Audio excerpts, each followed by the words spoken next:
New ignition switch, still blowing a fuse. Here's your fuse. Boom. What's grounding? What is grounding? And it's going somewhere from the ignition to the solenoid. Trying to make this faster because I keep making it too long, but I just replaced the ignition thing here, and it's somewhere right here where it's making the fuse blow.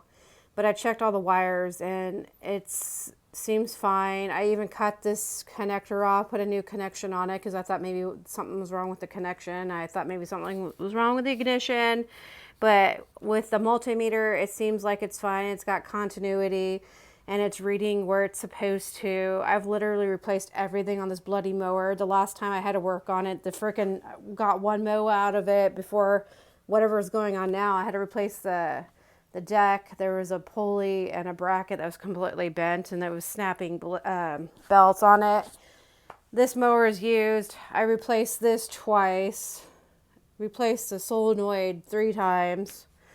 I put a new gasket on this, new spark plug, new ignition switch, new carburetor, new linkage, air filter. Had to rip off the air filter because this thing was just stuck on. It was a free-to-me mower by my neighbor, completely neglected, never had an oil change, just put oil in it, top it off. It was burning oil like crazy, so every time you would start it, it was like gassing you out.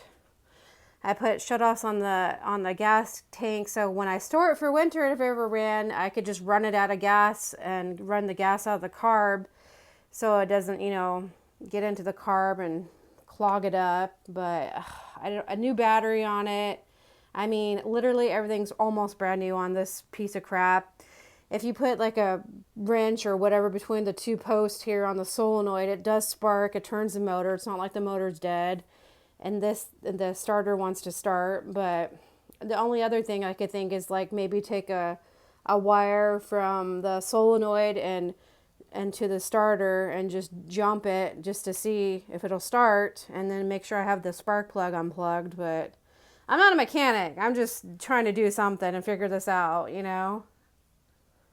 If anybody has any advice, please send advice. I need help.